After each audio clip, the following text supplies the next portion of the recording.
Hey, this is Allison Meredith talking with you today about the session 7 in our series on just how to manage kids at home while maintaining your sanity and your productivity.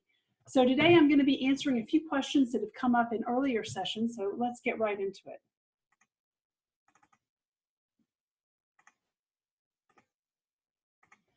In our previous session, we talked about just this big idea of can you really get your lessons done in just 3 or so hours a day, and then some tips on just how can you teach math and English in a way that minimizes your teacher time, because I know that all of us right now are scrambling for time, but that still adds a lot of educational value to your kids. So go back and check that out if you missed it.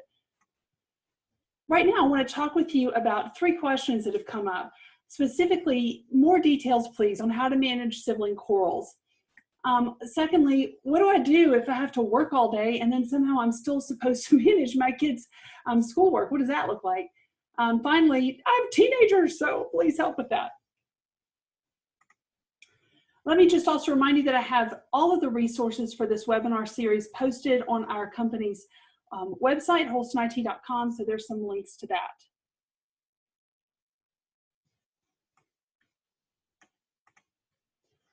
All right, let's talk about managing sibling quarrels. Yes, it happens in the Meredith house every single day. And kids don't get along and they need help verbalizing their thoughts. The first big idea I want to give you is require eye contact. Wait for it. Make them repeat stuff if they're not looking in each other's eyes. All right, with that big idea, let's just get into what do you guide them in saying. When you have heard both sides of the story, which you do need to take time to do, whenever possible, I'll give you a quick tip when you don't have time, that happens, but when you have time, hear both sides of the story, preferably not in front of each other, but you can do it in front of each other. Once you've just heard a quick summary, and listen, I don't know about you, but I have some kids who are talkers, you can cut them off and say, okay, I just cut to the point. Can you please give me the big idea? Make them be brief. And then you just say, hey, Jane, you stand here, you look at John and say, I'm mad at you because. And she'll probably say, let me just stop my share here for a minute just to be full screen. So she'll probably say, I'm mad at you because. You say, no, Jane, I want you to repeat that, looking into John's eyes. I'm mad at you because, okay. Then you're going to need John to listen respectfully and then tell him what to say back to her. Now, again, remember, you've heard both sides of the story. You've got kind of an outline in your head. Let's all just remember, they're probably both being selfish, right? I mean, they're probably both missing an opportunity to serve each other in love. So in one sense, it doesn't really matter who's more at fault because they're probably both at fault. But the big idea here is expect them to need your guidance in putting their thoughts, their thick emotions into words. Here are some things to think about when you're suggesting how they talk. Suggest that your kids use phrases like, John, please help me understand why you chose to sit here when you knew I had just been, okay, no, don't say you knew. Say, okay, try this. Please help me understand why you chose to sit here. And then John's going to say, well, because the seat was empty. And guide the other kid in saying, well, I was sitting there just a moment ago and I had just gotten up to get a cold cup of water. I didn't, okay, this is the kind of thing that you're training them in empathy. You're training them in the ability to listen. And in the end of it, you're hopefully training them to love each other. A couple other phrases is, it seems to me like, okay, so it seems to me like you took that chair just because you knew I would want it. All right, and that gives John an understanding. It gives him the benefit of the doubt. So that then the other kid can say, oh, I didn't know you were sitting there. Or it calls him on the carpet and he says, well, I mean, what is he going to say, right? So guide him in hopefully to a place of repentance, but at least in communicating clearly. Another key phrase is, my understanding is. All right, and again, that's where you're putting the focus on me. Don't let the kids dive into, you did this and you thought this and you should have known. That's not going to work. At the end of every conversation like this, you want to guide the kids in a positive statement of love. Don't let them say, I love you, but I'm still mad at you. Okay, so let's think about these examples. They can say, I'm mad at you right now, but I still love you. They can say, I'm really hurt, but I forgive you. I got to say that one rarely happens. What more often happens is the kid is able to say, I'm just really upset about this, but I'll forgive you later. All right, and obviously you're going to want one or both kids to say, I hope you'll forgive me. Again, I just want to emphasize this happens every day in the Meredith house over the craziest little childish things because they are children. I was trying to think of an actual example from recently, and honestly, it just all bleeds together. It happens so often. But so just recently, there was a Lego altercation where one of the Meredith boys ruined the Lego creation of another one because he wanted to build something new out of those pieces, right? So then the conversation became guiding one kid to say, well, I understood that we just recently made rules and that you can't, that they're my Legos because I made something out of them. And the other kid then wants to say, well, I thought they were just the family Lego pile and you can't. So then, I've got to guide both kids in saying, on the one hand, Legos are meant to be taken apart and rebuilt. That's the type of toy they are. On the other hand, the other kid just feels so much attachment to this creation he's made. And guys, there is no magic fairy dust. It takes time. Your kids need your guidance to help them articulate their thoughts. My understanding about our Lego rules was this. Well, my understanding was that. All right, so you've just got to mediate that.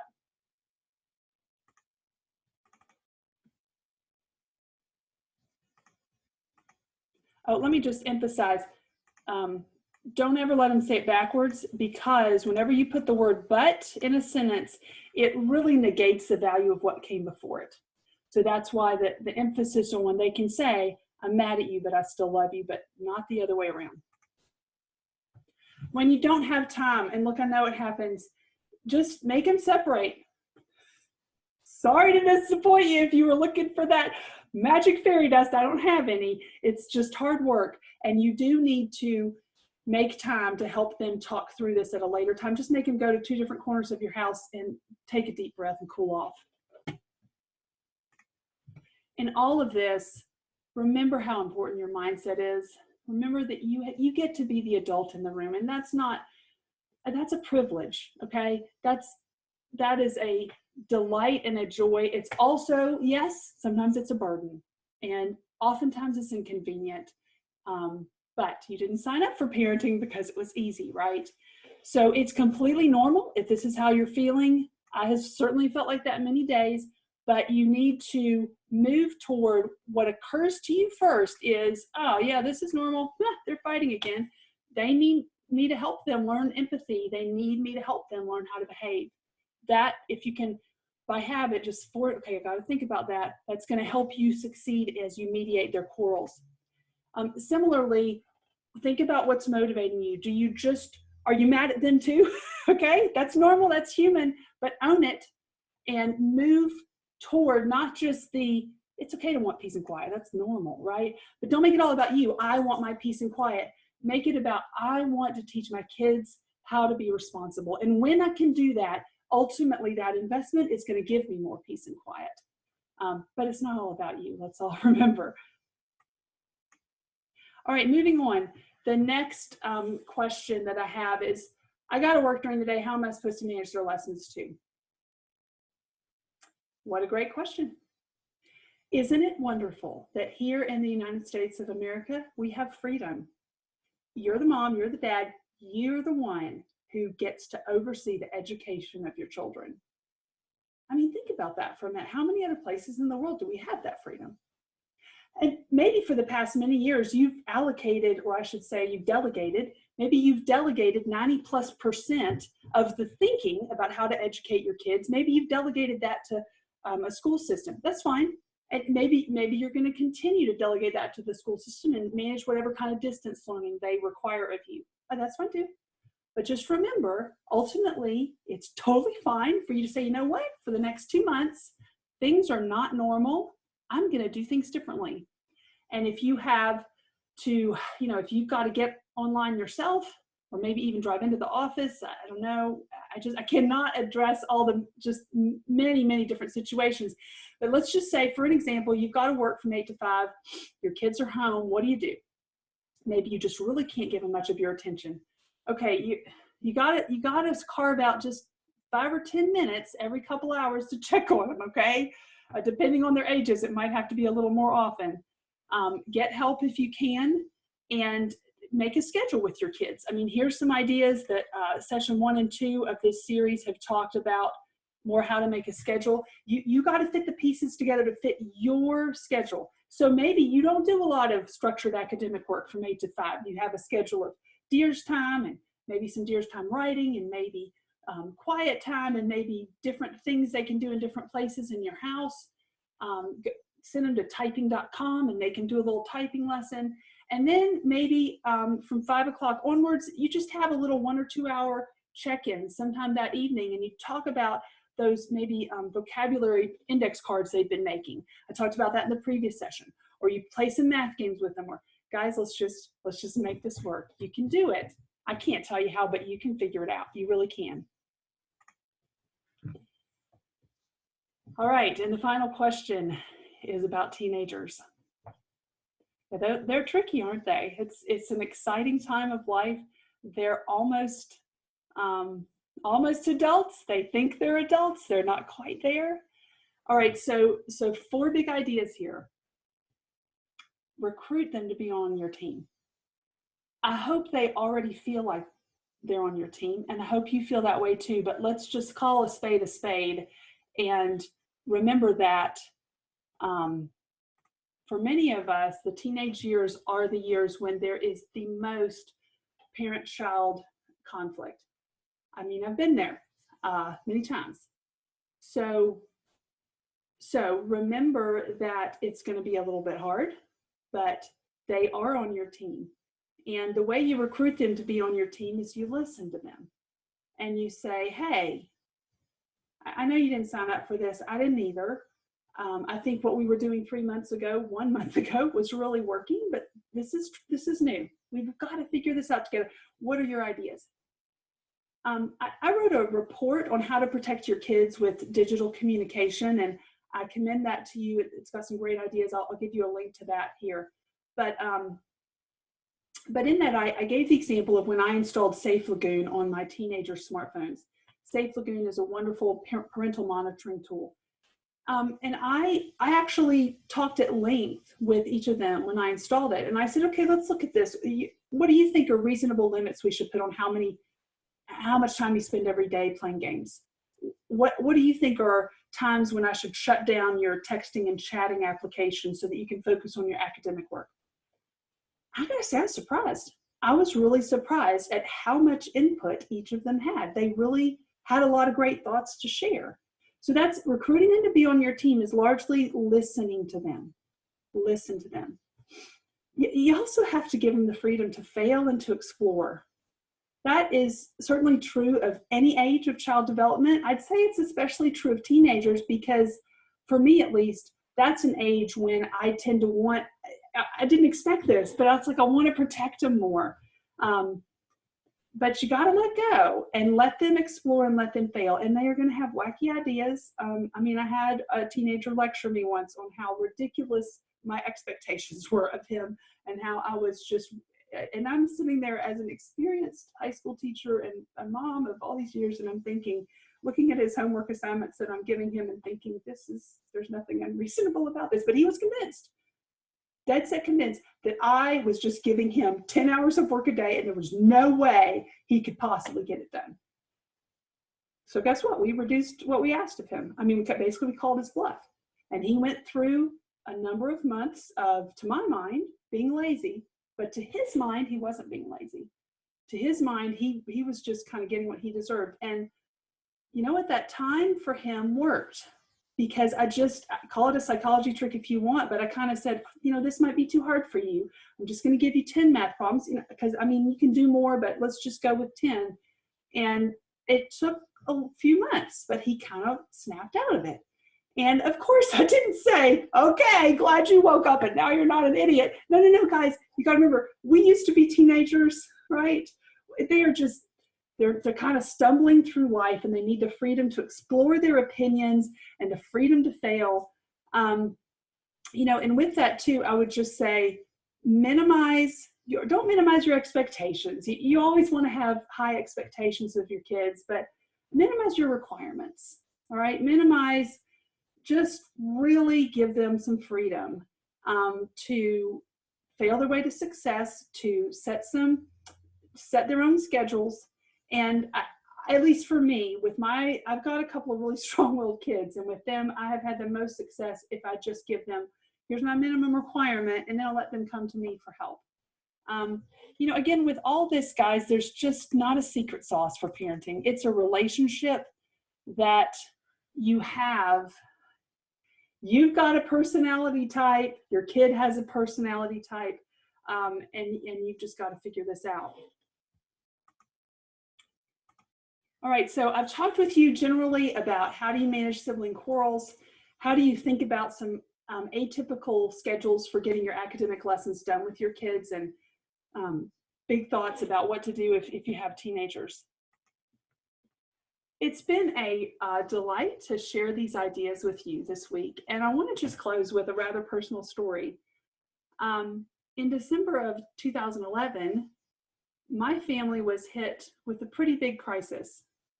My husband approached the very edge of death and stayed there for some time.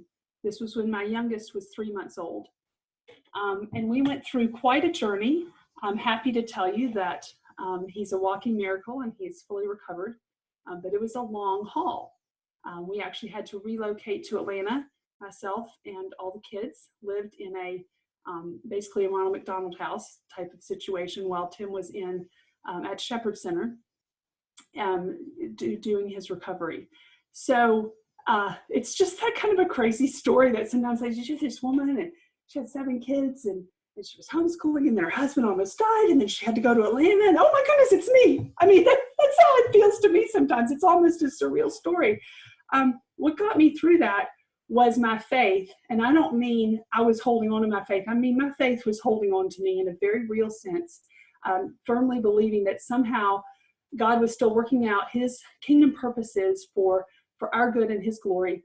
And also this idea that he wasn't surprised. Okay, I mean, I was surprised. We were all surprised, but God wasn't looking the other way when all that unfolded with Tim. So I share that with you. Again, I'm not, by all means, not trying to put myself on a pedestal, but I think I have maybe more experience than maybe some of you at just really facing a huge head-on crisis that is life-changing.